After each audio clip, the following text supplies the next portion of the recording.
So, how do you know when it's time to quit a relationship?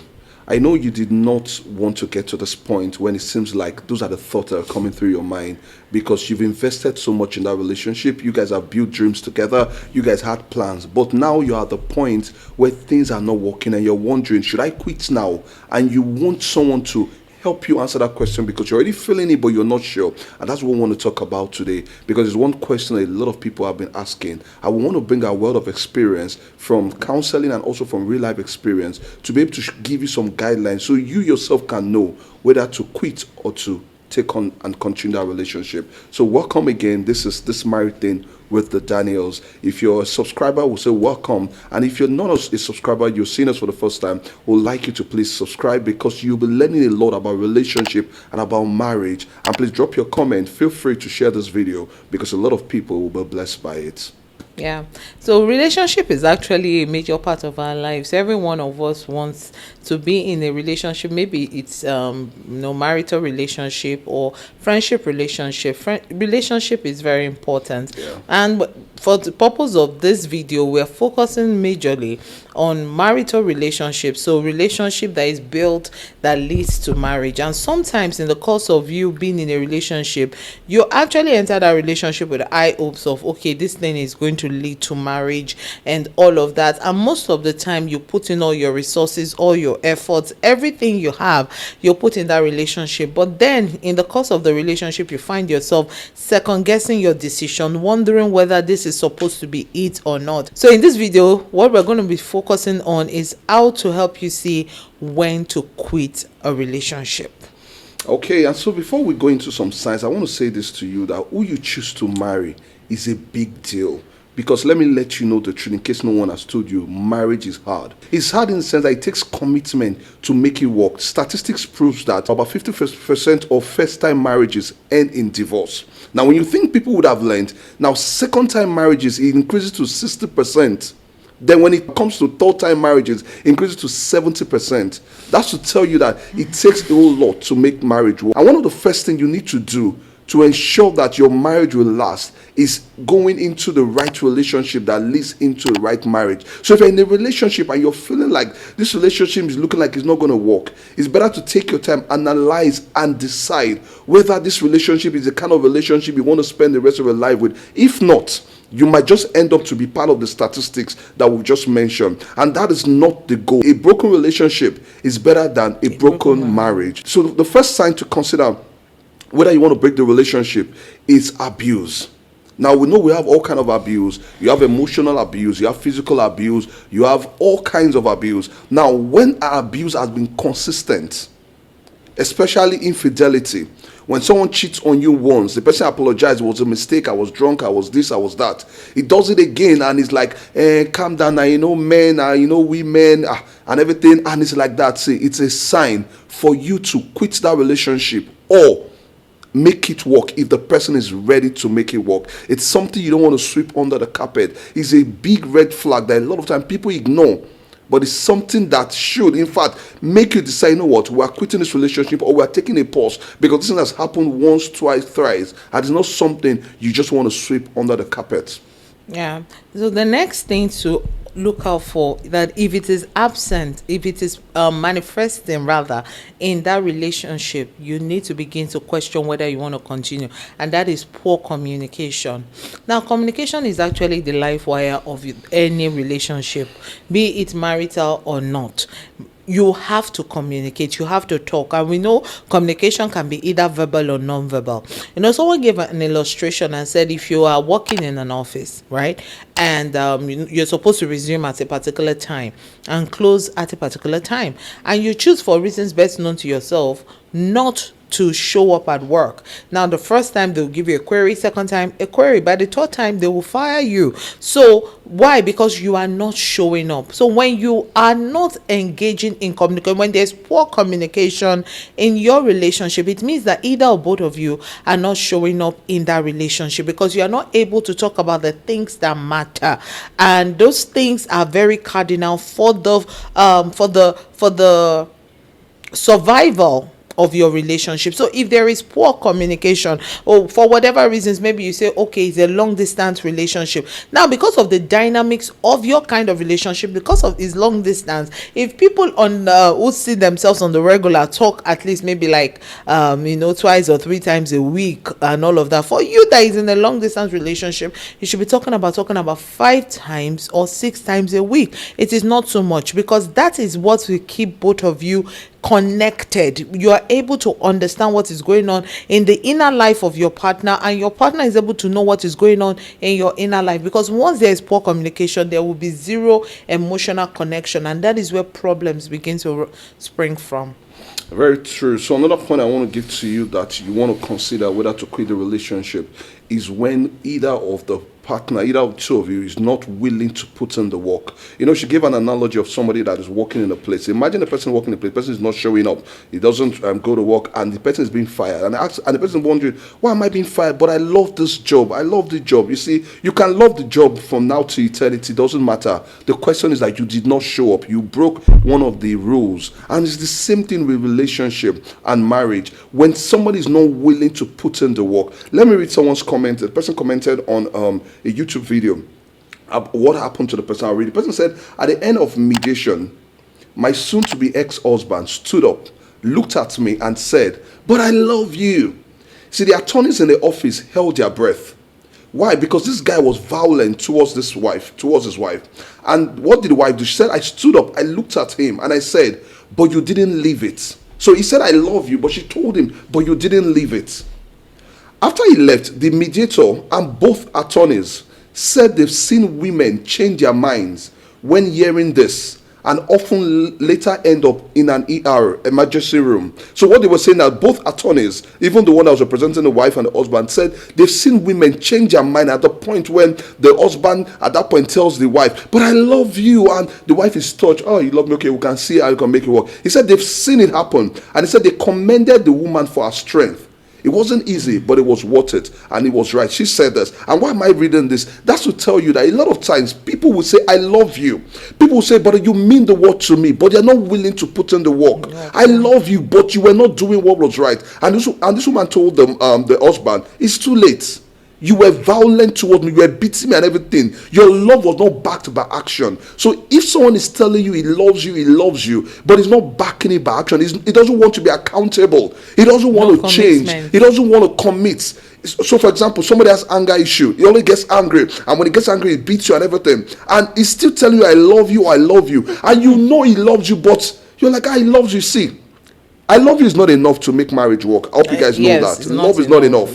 Commitment and other things are there. Now, if the love is not backed with action, just like what the Bible said, you can have the love for humanity, but if certain signs are not there, your love is useless. Your love is useless. So that's one thing. If a guy keeps saying, or a lady keeps saying, I love you, but he's not willing to put in the work, he's not willing to be accountable, he's not willing to do what he needs to do, then please quit that relationship. Consider it. Another one is lack of respect and abuse. True. Now, sometimes, especially in this our part of the world, we kind of like ignore this because we assume that it's not a big deal, but it's a big deal. See, when you cheat on your spouse, on your partner, and you, or your partner cheats on you, it's a sign of disrespect. And you have to look at it as that. So abuse and disrespect, I'm bringing them together because when you are abusive towards somebody, it means that you have subtly begun to disrespect, not even subtly, you have really begun to disrespect the person. Yeah. You no longer rate the person at a particular level. The person is beneath you. I mean, there are people you honor and regard in your life, but you might not like what they do, but you don't insult them, right? You don't treat them a particular way. But the ones that you feel like are inferior to you, what do? You're quick to say some things to them, insult them, because why? They are lower. So when you begin to feel disrespected in a relationship by actions of abuse, actions of sexual promiscuity, silencing you, shutting you down, giving you signs like your opinion doesn't count, that is a reason to leave. See, don't even try. Yeah. That's my opinion, really. Don't even try to want to fix it, because it's not marriage. I told somebody, I said, this is not marriage, this is a relationship. And if right now you're trying to patch things, are you going to continue like this? Because you are not in control of this person. You cannot determine when this person is going to change. You cannot even beat your chest to say, if this person say he has changed, you can't beat your chest to say he has really changed or she has really changed. You can't do that. So a lady who disrespects you, shuts you down, does not listen to your opinion or regard your family members, that's a red flag. And if you're in a relationship, that is one major ground to quit that relationship. Very true. So another point I want to make is when you are the one always bending yourself backward over just to keep the peace in that relationship, you are the one always walking on eggshell just to make sure that this person doesn't get angry, just to ensure that things work, it's a sign to quit that relationship. Because relationship is not meant to be endured. It's not meant to be. Because whatever you're doing now, when you get married, it will amplify. Yeah. If you're the type that is always, make her no talk, make him no go shout at me, make her no talk, make him no slap me, I don't want to get him angry, I don't want that everything. When you get married, it's going to be worse. So if you find yourself in that kind of situation, it's one sure sign to reconsider, to quit that relationship, because relationship is not meant to work in that way. It's meant to be mutual. Yes, there are things that I would do that will get angry, and I know not to do that, but I shouldn't be walking on my eggshell. I should be myself. If you're in a relationship with someone, you can't be yourself. You are pretending, you are changing, you are packaging, you are trying to be somebody else for that person. You should be in that relationship. You will meet someone that loves you for who you are. Now, of course, there are adjustments you will need to make, but you meet someone that loves you for the essence. Sometimes some people like, I don't like her, she's too loud, you know, everything. Do you know there's someone that's looking for you because of your loudness? Someone that's like, man, I like this girl, she's hyper and everything, or I like this guy. So please don't find yourself in that place and try to make it work. Yeah. So lastly, and this one is even very important, one of the reasons to say, you know what, at this point, let's go our separate ways, is lack of trust. If you cannot trust your partner, maybe because they've broken your heart so many times, you know, he or she keeps doing the same thing, and they come back and say they are sorry, and you are like, okay, but you deep within you know you can't trust. If he tells you it's not, he's somewhere, you cannot beat your chest to say he's there. Or if she says she needs money for something, you cannot beat your chest to say she can use that money for that thing because of certain values that she's not upholding as a woman. Those are reasons to quit a relationship, because trust is very key in marriage. I tell people that there's nothing as beautiful as you going to bed knowing that this person that you are with, you can actually take their word for it. Doesn't mean they are perfect, but if the person says I am at so place, you don't begin to look, okay, let me clone his phone, let me bug his line, let me call this person, is he really there? No, that's too much work. Like, that's too much energy being too much. I can't even imagine living like I can't imagine living. I mean, there are already a lot of other things that are time consuming, taking my energy, then I will not add that to it. So you don't want to get into marriage, and let me say this, if it is happening now, the likelihood that it will continue in marriage is very clear. I was speaking with some men, very like men in their 50s and all of that, and I was talking to them about, you know, this whole thing about infidelity and all of that, and one of the men made a statement. He said, I don't know why these women will not begin to make it a problem. You met us like this before you married us. That was the statement the man made. I'm talking about men in their 50s, so they are not young men, you know. That means the women knew they were like that. Yes, so and you married. So now that you married us, why are you not making it an issue? Sure. And all of that. And you know, when he said it just confirmed to me that, look, what you know you cannot manage in marriage, you know you cannot handle, don't even compromise to enjoy it in courtship or relationship. If infidelity is a major deal breaker for you, then leave. If you cannot trust that person, leave. It's better than for you to get married, and now that you're not trying to school him on what it means to live a life that you can trust. It's not worth the energy. And for some people, they say, I love him, I'm not sure I can meet anyone like him. Really? Are you sure about that? There are many fishes in the ocean, and God always gives his best. I always say that God gives his best. If you're a believer, you trust God to give you a man or a woman after God's heart, someone who will love God. And because when he loves God, he will love you. When she loves God, she will love you. She will treat you well, because their submission is to the word, and that will keep them in check. So even when emotions are flying everywhere, they are able to keep it, nip it in the bud, because the word is the final authority over their lives. Very true, very true. So just want to say to you that we know that it's not as easy as we've said it. We know when the relationship ends, it comes with a lot of heartbreak, it comes with a lot of emotions and everything. But you see, at the end of the day, sometimes it's better to go through that pain to prevent yourself for a lifetime of pain. And if you need help in breaking that relationship, or you want someone to talk to you, maybe your situation, you feel there are a lot of peculiarities that you feel like maybe I need someone to, feel free to reach out to us. Let's analyze, let's look at your situation and see. Sometimes not all relationship is just to quit. Some relationship can be worked. Some relationship, there are things that maybe one party can learn, maybe doesn't understand certain things and say other things, and it can work. We're not just saying that any relationship that just one of the signs, just quit. Of course, you would know.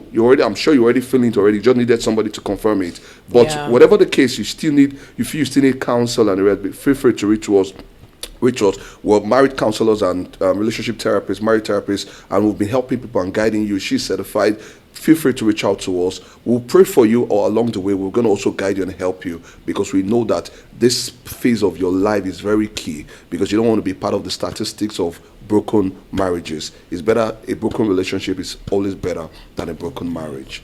I hope this has helped you. And with us, as we said at the beginning, please feel free to share this video. Drop your comments, drop your views, what you think about this. Even if it's just to say thank you for this video, let's know that people are watching it. And also, if you've not subscribed, please do click the subscribe button. Click them. Thank you very much. All right, thank you. Bye.